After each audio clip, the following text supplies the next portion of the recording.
Hello and welcome to Perfect Glamour Fashion. In today's tutorial, I'm going to be showing you how to make this beautiful cupped corset with Lancet Arch, or you can call it Side Peplum. Okay, so let's get into it.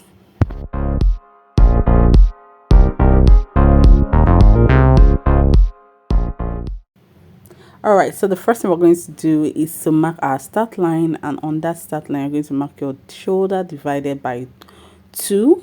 Okay, and on that part you come down by 1 inch, and then you mark your neck width, which is usually 3 inches, and connect. Okay, so this is your shoulder slope. Then you mark your armhole length from that 1 inch you came down by. Your armhole length is usually your bust divided by 6 plus 1.5 or 2. Okay, so you rule that straight line, and then you're going to divide your bust by 4 and mark. That's what you're going to be using to form your armhole angle. Okay, now on that same armhole line, you're going to divide it by 2, come in by 1/2 inch on that point you divided by 2, and then connect with your curved ruler. This way you formed your armhole curve. Okay, now we're going to be marking our vertical measurement. That's your bust point, your underbust, your half length, and your top length. Okay, now while marking your top length, it should be at least from your waist to your hip line should be at least 8 or 9 inches. It should be at least 8 or 9 inches, depending on how tall your customer is. That is from your half length, that is your waist to hip, should be at least up to 8 or 9 inches. Now from your half length, you're going to come down by 5 inches or 6 inches, depending on how what you normally use as your corset length. Okay, so I'm using 5 inches here. You can use 6 inches if your customer or you are tall. Then you mark your nipple to nipple measurement divided by 2, and then rule all the way down. Then on your shoulder slope, you're going to divide that shoulder slope by 2 and connect it to your bust point. Okay, now on your under bust, you're going to mark 1 inch on both sides, or 1.25 on both sides.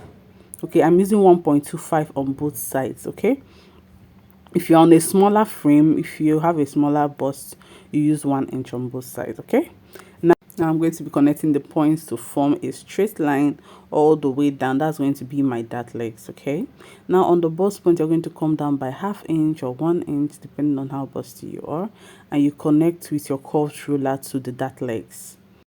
Now the next thing is to measure the space in between your bust point and your under bust. Okay, for me it's 4. Then I'm going to mark it up towards the neckline. Okay, this is going to form your chest line. You can also measure from up to see where you want your cup to start from. Okay, now I came towards the center front by 2 inches. This is going to be serving as the over bust tightening. Okay, so and then I now marked the neck depth I want. I want it to have 8.5 inch neck as the neck depth, and from that neck depth I'll come in by 1/2 inch. That's going to serve as the space in between your corset, okay, in between your cups, and then I'll cover that up. I would form the sweetheart neckline that will be there. Okay, and then that's also, I'll turn over the curved ruler and form the first cup. Okay, now on the other side, I'm going to, on the bust side, I'm going to replace the dart on the bust area, that's the armhole area, and then I'm going to mark the under bust divided by 4. I'll mark that, and then I'll replace the bust intake. Okay, we use 2.5 as the bust intake, remember, and so we're going to be marking that.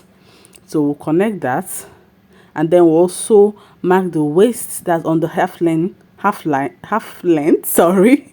We'll mark the waist divided by 4 plus the that intake. Okay, now in order to snatch the waist, I came in by 0.75 on the half length and then connected it back to my armhole, and then I'm going to mark my hip divided by 4 plus the dart intake, which is 2.5 inches, and I'll connect that with my curved ruler back to the half length. That's the waist. Okay, now the next thing we're going to be doing is to mark the bust dart. The bust dart is the difference between your front half length and back half length. But this is my customer, her front half length is 17, her back half length is 15.75, so the difference is 1.5. Okay, so that's what I marked down and connected to the bust point. Now for the second cup, I used nipple to nipple measurement plus half inch or 0.75. So I use 0.75. So her nipple to nipple measurement is 3.5 plus 0.75. Okay, then I connected, that's what I used to form the second cup, and then I use my curved ruler to finish up the cup on the upper part. So the next thing I did was to open up the shoulder dart, okay, so that I can close the bust dart. So I opened up the shoulder, and then I also opened up the side and use sellotape to sellotape it, okay. And then I corrected the lines. When you are done closing up your bust dart, the lines will now become irregular, so I closed up the bust dart. Now for the lancet arch or the peplum, the side peplum, okay, the first thing I'm going to do is to close up the dart legs, okay, and then from your half length, place your curved ruler to face the center, for that is the tip of that your hip line, okay. So you can just pause and see how I'm doing it.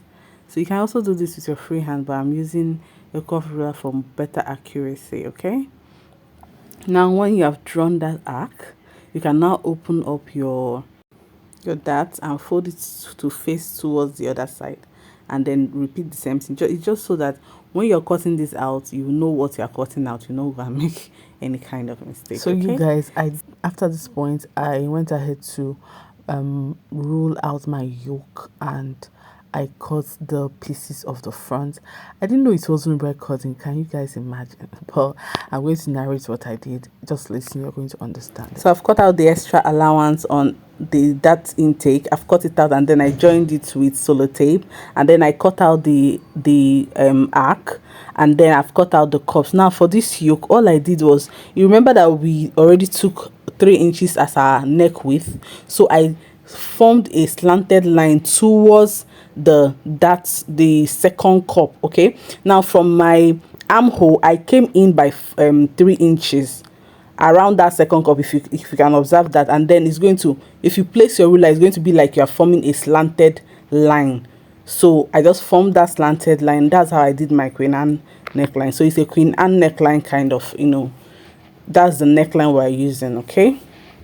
So if you didn't understand what I did, please just tell me in the comment section. I would clarify, okay. So for the back, remember this back is going to have zip, okay, but it's going to have corset looping inside. It's going to have a zipper, and then it's also going to have eyelets. You see that? So that's why we have the zip allowance, okay. So the same thing we did for the front, the way we formed our armhole for the front, that's exactly what we're doing for this back. So mark your shoulder divided by 2, come down by 1, connect your shoulder slope, mark your armhole depth, form your armhole curve, and then mark the half of the armhole depth, armhole length, and then form your curve, your armhole curve. It's that simple, okay. So now we're marking our vertical measurements. That's your bust points, that's your bust points, yeah, and then your back half length. Remember that you measure the front half length different from the back half length. Remember I said that for this person, her front half length is 17, but her back half length is 15.5, okay.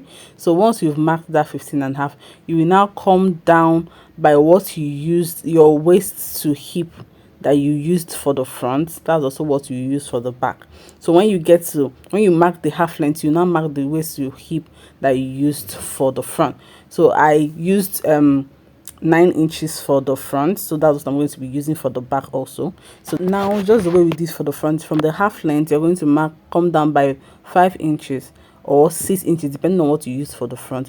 So this is going to serve as your corset length, so also label it as CL, okay. Now we're not going to be using that for this back. So on the half length, you're going to mark your waist divided by 4, okay. Since there is no dart intake, you're not going to be taking out any dart intake. You just connect that directly to your bust point, and then you mark your hip divided by 4 and connect it to your half length. There is no dart intake, so there's no adding of dart intake. Now on the center back, you're going to come down by whatever you want to come down with. Okay, you can use 9, you can use 10, you can just come down by whatever you desire to come down by, and connect it to the armhole. Now for the back yoke, you're going to come in on that chest line by 6 inches or 5 inches, depending on what you want. Remember, I told you that in the front, though you didn't see that part, I came in by 1 inch from the shoulder. So that's also exactly what I'm doing for this back. So come in by 1 inch on the shoulder for the yoke, and then connect it all the way to that 6 inches mark that you came down with. Now from that chest line, you're going to come down by 1.5 inch, okay? And then on the armhole, you're going to come down by 0.75 or 1 inch, depending on what you want to do. And then you're going to connect that to the 1.5 inch you came down by. So I'm also going to come in from the center front on that same line by 1 inch or 1.5, depending on what you want, okay? And I'm going to stop at the CL, that's corset line that we drew earlier, okay? So we're going to connect that with another, I'm using another color of pen so that you see what I'm doing, and then I'm going to rule out that CF line so that you see the parts that would serve as the corset part of the back. You get that now? All right. So the next thing I'm going to do is to come in from the side of that seal. I'm going to come in by 4 inches. You can come in by 3 inches, 4 inches, just depending on how much flay you want to have at the back. Then I'm going to come down at that center back by 1.5 inch and connect it to the place I stopped at that curve I did at the side. I hope that makes sense. So if you don't understand what I'm saying, just pause the video, observe what I did, and do the same. And then at the waist of the center back, I'm going to come in by 1/2 inch. This is to remove zip bulge, okay? Because this is where our zip is going to be sitting. So you just connect it all the way to the shoulder and all of that, and to the down part. So I'm cutting out the pieces. Now, when I'm done cutting out the pieces, I'm going to trace out that inner corset. I've traced it out with my tracing wheel, and I'm cutting it out now, okay? So you can see how it looks. All right, you see how that looks. So it's going to be different from the part that will be having the zip. Now I'm also cutting out that arc for the back. I'm going to cut out the arc for the back, and then this is what we have. This is the piece, this is the front, and this is the back. Now I'm going to just use sellotape to demonstrate to you how it's going to be. In my next video, I'm going to be sewing this, so you will see how it will turn out. Very beautiful. But then for now, let me just use this. I will just use sellotape and show you what it's going to look like. Okay, so what you're going to be doing, what we're going to be doing eventually, I want to create the flare for the arc. Okay, so I'm working on the flare now, the arc, the Lancet arc, or whatever you call it, or the peplum, or whatever. Okay, and we're going to be using the slash and spread method. So the first thing I'm going to do is to mark where my side is for the back, and then I'm going to place it side by side. You get that? So this is the side for the back. Now I'm going to use sellotape to just place it together. All right, now from that corset length, I'm going to connect a curved line to that hip line on the front, that tip of the front. Okay, so we're going to connect from that curved, corset length to the line, the tip of the front. Okay, this is how we're going to form our arc. Now once we're done doing this, we're going to cut this out, and then we're going to place it on a fresh pattern paper in order to do our slash and spread. Okay, now before I start slashing and spreading, I'm going to mark this joining part, this part that I joined, the two sides that I joined. I'm going to mark it so that I'll know where my starting point is. Next, I'm going to be slashing the rest with 2.5 inch. Okay, I don't want it to have too many papers, so I'm using 2.5 inch to slash the flare. Okay, so I mark 2.5 inch apart all the way to the end, and I'm going to connect all those slash lines to the points that join the front and the back. Okay, and I'm going to open it up with scissors. So once I'm done opening this up, I'm going to start spreading it with 2 inches. Okay, so for each of the lines we spread it with 2 inches and then use sellotape to, you know, place it with sellotape so that we can get it accurately. Now the next thing I did was to trace out the paper, the upper part, and then trace out the down part. The tip of the down part is what I'm using as my guide. The tip of each of the slashed area, okay, is what I'm using as my guide to form this curve. So with this, we are done with our slash and spread. We're going to cut this out, and we are done with the cutting process actually. But I'm going to show you what it's going to look like. I'm going to use sellotape and, you know, sellotape it to the clothes and to the pattern, the pattern that I've already drafted, so you see what it looks like. So if you've enjoyed this video up to this moment, please don't forget to give it a thumbs up, and if you're new to this channel, you're welcome. Thank you very much for joining us today, and don't forget to subscribe and hit the notification bell so that when we post the sewing tutorial of this beautiful top, you're going to see how it will turn out. Okay, so to my OGs, my people that are always here for me, thank you very much. I love you, and thanks for always tuning in. So I've attached this to the front part, and you're seeing the way the arc is already coming out. Okay, so I'm going to measure my half length to that corset length and check if I have any excess in the flay. Okay, I'm going to show you at some point. I'm going to, you know, remove the excess, and I'm going, that's so that you know why I removed a little bit of excess from the flay. Okay, so you already see how the arc is standing. This arc is already standing on its own. Just imagine when we add crinoline and crinoline mesh and all of that to it, it's going to stand and it's going to be firm and it's going to be so beautiful. Okay, so what I did was to mark that my waist to corset length is what I marked here. Okay, so I just readjusted the curve so that the side won't be too long. Just ½ inch is what I removed from the side. Okay, so do well to remove yours, or you can just use it that way. It's still going to come out looking very good.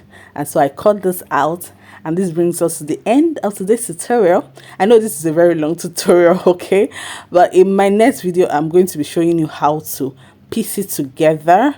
And if you have any question, please ask in the comment section. I'll be there to answer you. Okay, so till I see you in my next video, bye.